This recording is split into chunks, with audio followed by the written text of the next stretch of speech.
Grabe par, kagabi nag-overheat yung sasakyan natin around 11 p.m. Kung kailan walang open na mga auto shop, walang available na mechanic. Grabe. Una nawala yung lamig ng aircon, tapos kalaunan lumabas na yung temperature warning sa ating gauge. Buti na lang yung lugar ko nung time yun is medyo malapit lang sa amin. Buti na itabi ko siya sa gilid ng kalsada, sa tabi ng gutter. Tapos,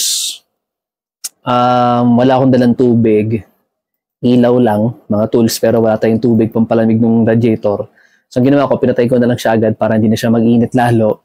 At nag-tricycle na lang ako pa uwi.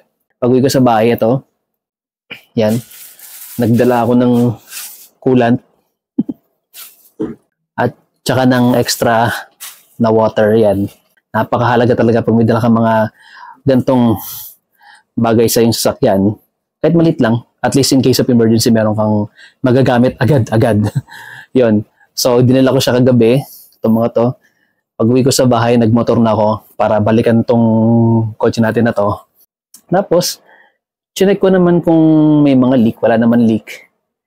Okay din naman yung tubig niya. Nagbawas lang ng konti kasi lumabas na yung tubig dun sa ano niya.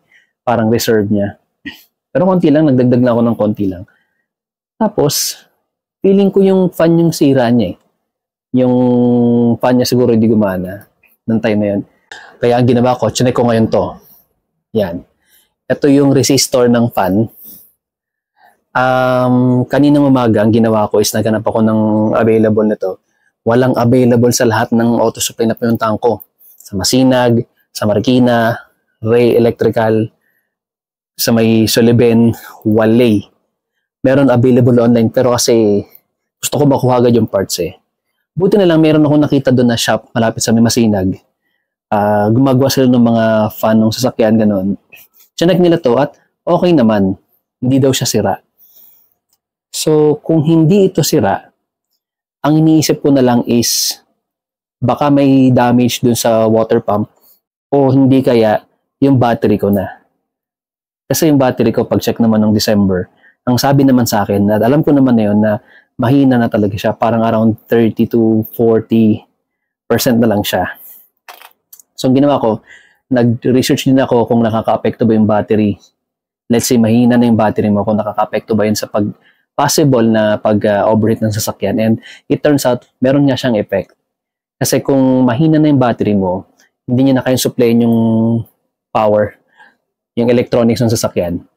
Kaya, posible na madamay siya. Okay, after ko i-rescue yung sarili ko nung gabing yon, the next day, chinek ko agad yung ating engine bay.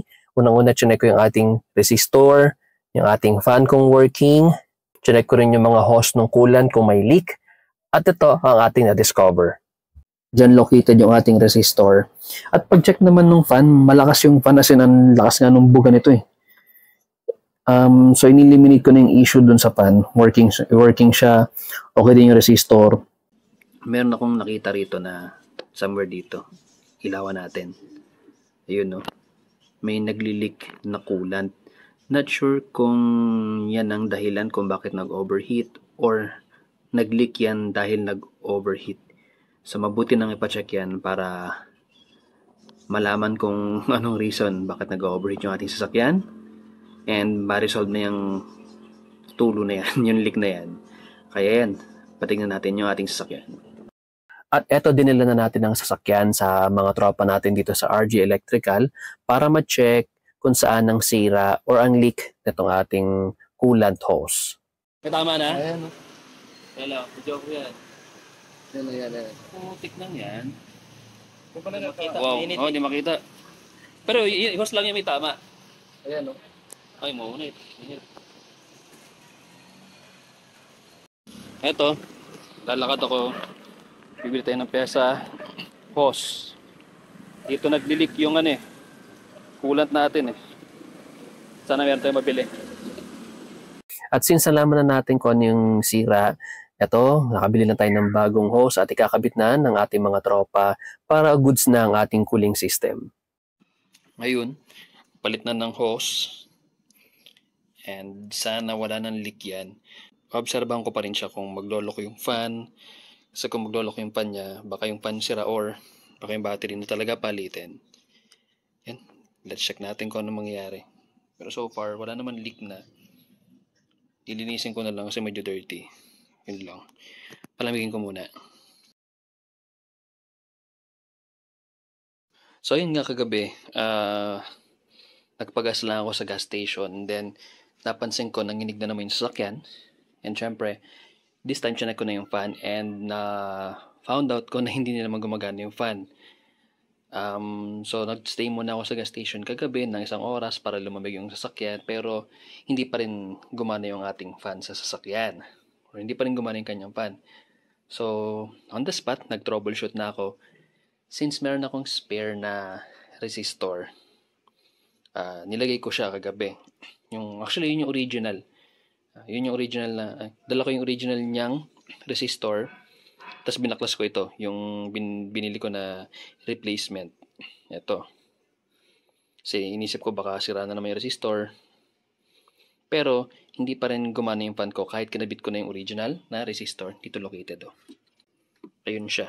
Doon located yung resistor. So, ayan. This morning, nag-troubleshoot ulit ako. Pinagkumpara ko yung original niyang resistor tsaka dito sa replacement. Halos wala namang pinagkaiba. Pero, meron akong na-discover. Ito yung nakita ko. Yan. Kung makikita ninyo, sunog na yung loob. So, tinignan ko ngayon yung socket. Yung socket na yun. And nakita ko nga na sira din yung socket niya. Ito ang salarin kung bakit di gumagana yung fan natin. Yan o. Ayan. Kung makikita ninyo, sunog yung contact ng ating radiator fan. Kaya parang di gumagana. Let's go, man.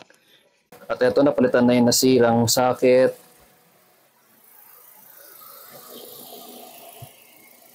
Ayan na siya, yung bago. Well, bagong second hand. At hindi niya ng bago. So yan, I think all goods na. Working na rin yung pan natin. Ayun, nakasangangin. Ay, no, aside sa ulo. Yon, buti na lang na-resolve na natin at tatapos ng issue ng cooling system ng ating sasakyan. Again, quick reminder, lagi niyong i-check at sisiguraduhin na maayos ang cooling system ng inyong mga sasakyan.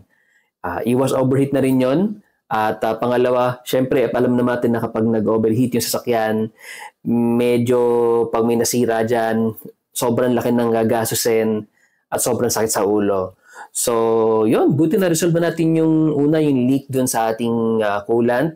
Pangalawa naman is yung nasirang socket dun sa ating radiator fan. So, buti na lang maayos na. Ngayon, so far wala na ako na-encounter na leak at hindi na siya nag-overheat. Yung fan, solid na rin. Wala na ring issue sa fan. So buti na lang talaga. Hindi na sasakit yung ulo natin sa issue na yan. So, yun lang naman. Sana itong video na to is nakatulong na rin sa iba na may sasakyan dyan, Kia Rio, Accent, or any other brand ng car para asiguraduhin na maayos ang cooling system na inyong sasakyan. So, yun lang naman. So, sana again na-enjoy nyo yung video and may natutunan kayo. And as always, stay chill.